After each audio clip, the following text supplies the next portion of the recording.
Hi everyone, welcome to my YouTube channel. আজকে আমি তোমাদের সাথে শেয়ার করব কাচ্চি মাছের তোপাজি কীভাবে বাসায় ইজিলি বসে রান্না করলাম।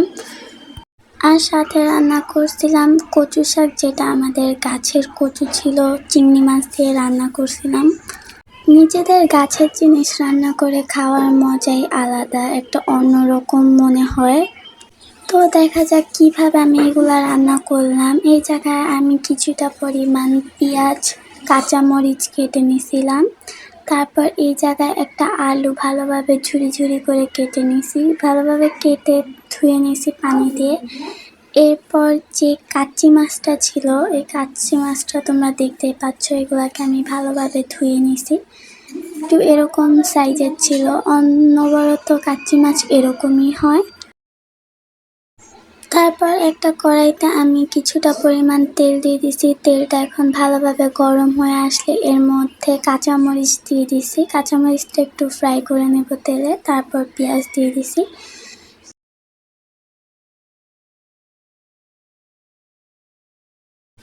তারপর এর মধ্যে 1 টেবিল চামচ পরিমাণ লবণ অ্যাড করব। লবণ অ্যাড করে এখন ভালোভাবে এগুলোকে মিশিয়ে নেব।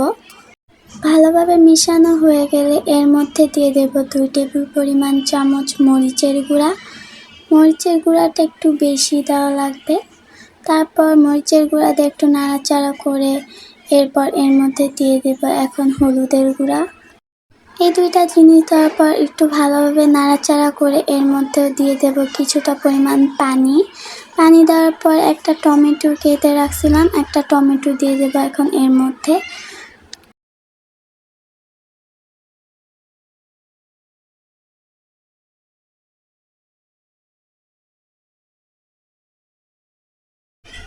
টমেটো দিয়ে দেওয়ার পর এখন এগুলোকে ভালোভাবে নাড়াচাড়া করে নিতে হবে 2 মিনিটের মতো, কারণ টমেটো অনেক সহজেই গলে যায়।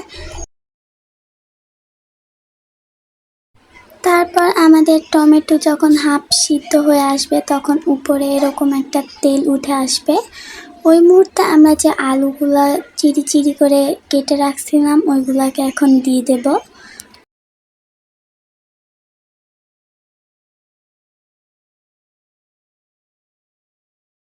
সবগুলো আলু দিয়ে দেওয়া হয়ে গেছে। এখন আমরা মশলাটার সাথে এগুলোকে ভালোভাবে মিক্স করে নেব। আলুগুলা দিয়ে দেওয়ার পর তোমাদের সাথে সাথে এক্সট্রা কিছু পানি দেওয়ার দরকার নেই, কারণ আলু দেওয়ার পর দেখবা তোমরা অটোমেটিকলি এই জায়গায় কিছুটা পরিমাণ পানি বের হবে, সেটা আলুরই পানি।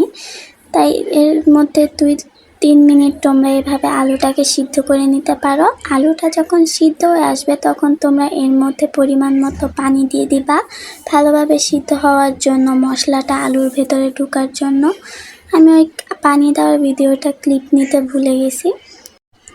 যখন পানিটা একটু শুকিয়ে আসবে তখন তোমরা কাচ্চি মাছগুলো দিয়ে দিবা এর মধ্যে। একটু পানিটা শুকিয়ে আসলে তারপর এগুলা দিবা। আর এগুলাকে একটু বিছিয়ে বিছিয়ে দেওয়ার দরকার আছে। এগুলাকে এভাবে না দিলে হয়তো অনেক সময় একটার উপর একটা ভালোভাবে পড়লে ভেঙে যেতে পারে। আর একটা কথা, যে কাচ্চি মাছ দেওয়ার পর তোমরা বেশি নাড়াচাড়া করতে পারবে না, শুধু একটু চামচ দিয়ে এটাকে ডুবিয়ে দিবা, নয়তো বেশি নাড়াচাড়া করলে মাছ ভেঙে যেতে পারে। তারপর এগুলাকে এভাবে রেখে তোমরা পানিটা শুকিয়ে নিবা। তোমরা দেখতেই পাচ্ছ আমার পানিটা শুকিয়ে গেছে, হয়ে গেছে কাচ্চি মাছের দোপাজি। দ্বিতীয়ত এইগুলা ছিল আমাদের গাছের কচু, যা কেটে সিদ্ধ করে রাখা হয়েছিল। কাটা আর সিদ্ধ করার ভিডিওটা আমি নিতে পারিনি। তো সিদ্ধ করে রাখা হয়েছিল পর এই জায়গায় কিছুটা পরিমাণ তেলের মধ্যে শুকনা মরিচ দিয়ে ভালোভাবে শুকনা মরিচগুলোকে ভাজা ভাজা করে নিতে হবে তেলের মধ্যে, যেন শুকনা মরিচের একটা স্মেল বের হয়। অল্প পরিমাণ তেলে আমি প্রথমে শুকনা মরিচগুলো ভেজে নিয়েছি। এরপর কিছুটা পরিমাণ সয়াবিন তেল দিয়ে দিয়েছি এর মধ্যে। তারপর দিয়ে দিতেছি কিছুটা পরিমাণ পেঁয়াজ কুচি। তারপর এর মধ্যে দিয়ে দেব 1 টেবিল চামচ পরিমাণ আদা বাটা। আদা বাটা দেওয়া একটু অন্যরকম মনে হয় কচু শাকটা। যারা কচু শাক পছন্দ করে না তারা কিছুটা পরিমাণ আদা বাটা দিয়ে দিতে পারো এর মধ্যে। তারপর এগুলাকে ভালোভাবে নাড়াচাড়া করে নেব। এর মধ্যে কিছুটা পরিমাণ হলুদের গুঁড়া দিয়ে দিয়েছিলাম। তারপর কিছুটা পরিমাণ পানি দিয়ে এখন ভালোভাবে নাড়াচাড়া করে নিতেছি। এরপর এর মধ্যে কিছুটা পরিমাণ 1 টেবিল চামচ পরিমাণই মরিচের গুঁড়া দিয়ে দেব।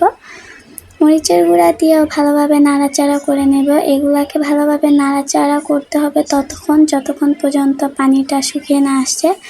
এর মধ্যে আমি কিছুটা পরিমাণ ইচা মাছ দিয়ে দিছিলাম, ছোট ইচা মাছ দিয়ে ভালোভাবে নাড়াচাড়া করার পর এর মধ্যে কাঁচামরিচ দিয়ে দিছিলাম 3-4টার মতো। তারপর এর মধ্যে যখন এক্সট্রা পানিটা শুকিয়ে যাবে, উপরে তেল ভেসে উঠবে, তখন আমরা যে কচু শাকটা সিদ্ধ করে রাখছিলাম তখন এই কচু শাকটা দিয়ে দেব। কচু শাক দিয়ে দেওয়ার পর ভালোভাবে এখন এগুলাকে ভালোভাবে নেড়েচেড়ে মিশিয়ে নিতে হবে। একদম এগুলাকে নরম টাইপের করে নিতে হবে।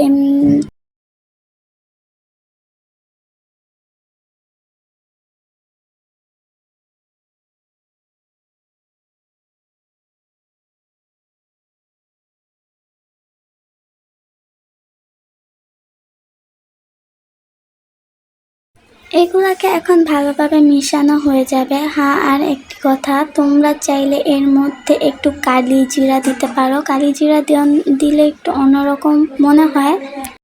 আমি এই কচু শাকের মধ্যে কালি জিরা ইউজ করছিলাম, যেটা অফ ক্যামেরায় দেখাতে ভুলে গেছি। তোমরা চাইলে বাগারের সময় এই কালি জিরাটা ইউজ করতে পারো।